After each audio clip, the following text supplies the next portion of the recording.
ಎಂತೆಂತವ್ರು ಏನೇನೋ ಮಾಡವ್ರೆ, ಅದನ್ನ ಯಾವ್ದೋ ತೋರಿಸ್ತಾ ಇರೋಲ್ಲ ಸರ್. ಇದು ಮೋಸ ಅಲ್ಲ ಸರ್. ಎಂತೆಂತವ್ರು ಏನೇನೋ ಮಾಡವ್ರೆ, ಅದನ್ನ ಯಾವ್ದೋ ತೋರಿಸ್ತಾ ಇರೋಲ್ಲ ಸರ್.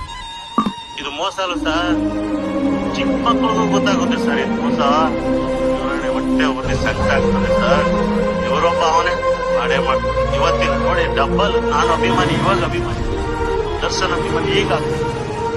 ನನಗೆ ಇಷ್ಟ ಸರ್. ಮೋಸ ನಡೀತಾನೆ. ಇದು ಮಾತ್ರ ದೇವರು ಸಹಿಸಲ್ಲ ಸರ್. ಇವ್ರಿಗೆ ಮಾಡ್ತಾರೆ, ತಲೆಗೊಂದೊಂದು ಕಲ್ಲು ಹೊಡಿತಾವ್ರೆ. ಹೊಡಿಲಿ ದೇವ್ರು ಕಾಪಾಡ್ತಾನೆ ಸರ್. ದರ್ಶನ್ ಮಾಡೋರೆಲ್ಲ ಉಪಯೋಗ. ನನಗೆ ಇವತ್ತು ನೆನ್ಸ್ಕೊಂಡ್ರೆ ಮೈಯೆಲ್ಲ ಸರ್. ನಮ್ಮ ಆಟೋ ಡ್ರೈವರ್ಗೆ ಹೆಲ್ಪ್ ಮಾಡ್ಬೇಕು ಸರ್. ಅವ್ರು ಯಾರು ನೋಡಿ ಸರ್, ನೇರ ನುಡಿ ಮಾತಾಡ್ತಾರೆ. ಅವರಲ್ಲಿ ಮನ್ಸು, ಒಳ್ಳೆ ಮನ್ಸಿದೆ ಸರ್, ಹೋಗುವಂತೆ ಮನ್ಸು ಸರ್. ಇನ್ನೊಂದು ಹೇಳ, ಅವ್ರು ಇರೋ ಸ್ಟೇಜ್ಗೆ ದಿನಕ್ಕೊಬ್ಬೊಬ್ರು ಲೇಡೀಸ್ ತಗೋತ್ರು ಒಬ್ಬದು. ಆದ್ರೆ ಅವ್ರ ಆ ಕೆಲಸ ಹೆಣ್ಮಕ್ಳು